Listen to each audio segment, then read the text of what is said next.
ተዋሕዶ ቤተክርስቲያን የመገናኛ ብዙሃን ኃላፊው ሊቀ ማእምራን ፈንታሁን ሙጬ ለ6 ቀን የስራ ጉብኝት ወደ ሮም ቫቲካን ተልከዋል።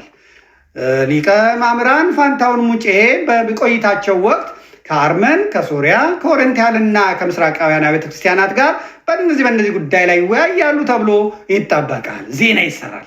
ሀገር ነው። ከዛም ሲመጡ ደግሞ ሊቀ ማእምራን በሰላም ገብተዋል። እንዴት ነበር ሊቀ ማእምራን ጉዞት? በጣም ግሩም ነበረ። እንደዚህ ነው። እኛ ኦርቶዶክሳውያን የኦሪየንታሎቹ ይሄን አቅርበናል፣ የምስራቃውያኑ ደግሞ እንደዚህ አድርጓል። የነበረው ውይይት በዚህ ላይ ነበረ ብለው ሪፖርቱን ለህዝብም ለቤተ ክህነቱም ያቀርባሉ። ይሄ ነው ህጉ። ምንድነው የሆነው? ዝም ተባለ። ዝም ከዛ ጣሊያን ያሉት መጠየቅ ጀመሩ። እንትን አይባልም እንደ አይልኩም እንደ እነዚህ ሰዎች ደብዳቤውን ይዘን ተቀመጥን ሲባል በወቅቱ ስራ አስኪያጅ ከነበረው አሁን የሉም መነኩሴው ከእሳቸው ጋር ሄኖክ ኃይሌ ተልኮ ገብቷል። የት ነው ተልኮ የሚገባው? እዚህ የምታዩት እንትና ጋር ገብቷል፣ ፖፑ ጋር ገብቷል። ማን የላከው? ብፁዕ አቡነ አብርሃም። ብፁዕ አቡነ አብርሃም ሲጠየቁ አይ ጎበዝ ሰባኪ ነው እና ይጻፉልኝ ስል ጻፍኩለት። እንደዚህ አይነት ብልጠት የለም። አያችሁ፣ የምንጠይቀው ነው የመርህ ጥያቄ ነው። ሄኖክ ማህበረ ቅዱሳን ተቀጣሪ አይደለም፣ ወጥቷል ከማህበረ ቅዱሳን። በኢትዮጵያ ኦርቶዶክስ ተዋሕዶ ቤተክርስቲያን በየትኛው ማስተዳደር ውስጥ የለም፣ በየትኛው መዋቅር ውስጥ የለም፣ በአዲስ አበባ ሀገረ ስብከት ውስጥ የለም፣ በጠቅላይ ቤተ ክህነት ውስጥ የስራ ድርሻ የለውም። መንገደኛ ነው፣ ዟሪ ነው። ሚዲያ ያገነነው ሆን ብለው የፈጠሩት ያገነኑት፣ ተጠያቂ ያደረጉት፣ ሙሉ ሰው ያደረጉት፣ ቤተ ክርስቲያኒቷ ሌላ ሰው እንደሌላት አስመስለው ይሄንን በጋዜጣ ንባብ ከፊት የመጣን አፈጮሌ አምጥተው እዚህ አስቀምጠው ሊቃውንቱን ከመቃብር ቤት ቀብረው ይሄንን ለነሱ የሚስማማ ሰው አምጥተው እያሳደጉት ነው እነሱ።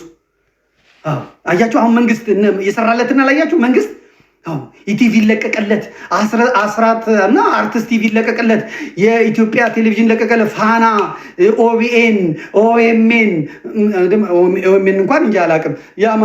የአማራው ደግሞ አለ። የአማራው አያችሁ እንዴት እነሱ ለጨዋታ እያዘጋጁት ነው እነሱ። አሞኛ አይደለንም። የዚህ ጨዋታ ደግሞ አንደኛው ማን ናቸው? ብፁዕ አቡነ አብርሃም ናቸው። አቡነ አብርሃም ናቸው። ጥያቄ ነው የጠየኩት እኔ። ምንድን ነው ብፁዕ አቡነ አብርሃም የፈለጉት ነው ያልኩት። ብፁዕ አቡነ ማርቆስ በቅባትነት ይተቻሉ፣ ሌሎቹም በቅባትነት የሚተቸዋሉ። ብፁዕ አቡነ አብርሃምንም በቅባትነት የሚተቿቸዋሉ። እኔ ተችቻቸው አላውቅም፣ ናቸው ብዬም አላውቅም። አሁን ግን እየተያዘ ያለው አባታችንን ቅባት አሏቸው ምናምን አላቸው አይደለም። ምስራቅ ጎጃም ላይ ያለውን ፈተና እናውቃለን።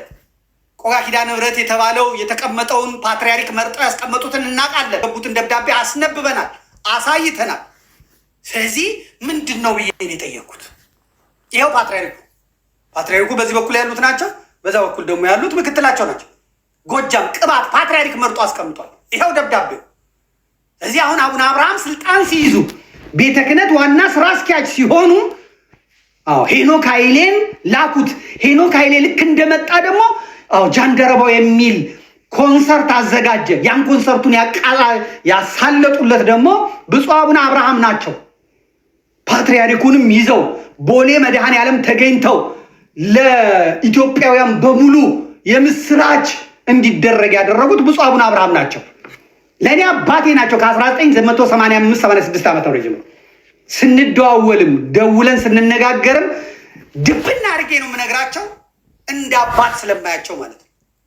እንደ አባት ድብና አድርጌ ነው የምነግራቸው። በእኔና በእሳቸው መሀል ያሉ ሰዎች መጠየቅ ይችላሉ። አሁን ዛሬ ብፁዕ አቡነ አብርሃም እዛም እዚህ ሚዲያ እየፈለጉ ተዝቶብኛል፣ ስልኬ ላይ እንደዚህ ተብያለሁ፣ እንደዚህ ሊያረጉኝ ነው፣ ናና አገር ቤት እኔ እንትን ልበል ምናምን። ይሄ አይሰራም። ይጠየቃሉ። ሃይማኖቱ የጋራ ነው፣ እምነቱ የጋራ ነው። ኦሮሞዎች አጠፉ በተባለ ጊዜ ዘቅዝቀን ፈትሸን ልክ አስገብተናቸዋል። ትግሬዎቹ አጠፉ በተባለ ጊዜ ብለናል። ጎጃም ችግር አለ ሲባል ሊቃውንት ገሌ ምናምን ቀሌ ጎጃምን ስለሚጠሉት ነው ምናምን። ኦሮሞ ጠልተን ነው እንዴ እና አቡነ ሳዊሮስን ዘቅዝቀን የገረፍናቸው? ትግሬን ጠልተን ነው እንዴ አባ ሰረቀን በርበሬ የምናጥናቸው?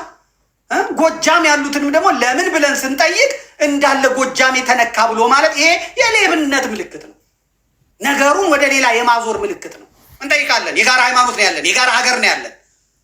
ጥያቄ ስንጠይቅ ጥያቄ መልስ መመለስ ይሄ ነው የሚያስፈልግ እንጂ በርስት በሚስት አልተጣላን። ያልተጠየቀ ማውራት እኔ ገንዘብ አልበላም፣ እኔ እንደዚህ ሳንቲም አልወስድም፣ እኔ ብሄድ አሜሪካ ምናምን የእሱ ሌላ ጉዳይ ነው። እኔ የሚል ጳጳስ አይቻል አቅም ሰምቼ ማለቅ። ይሄ በቅርብ ጊዜ የመጣ ጠባይ ነው። እንጠይቃለን፣ ወጥረን እንጠይቃለን። ካቶሊኮቹ ቅባት የሚባለውን ሃይማኖት በአልፎንሱ ሜንዴዝ አማካኝነት ጎጃም ላይ ተክለው ሄዱ። ለኢትዮጵያ 2 መርዝ ተክለናል አሉ።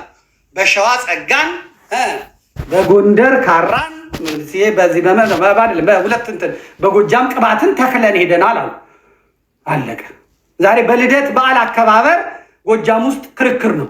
የፋሲካ ጾም ሲመጣ በኦርቶዶክስና በቅባቶች መካከል ክርክር ነው።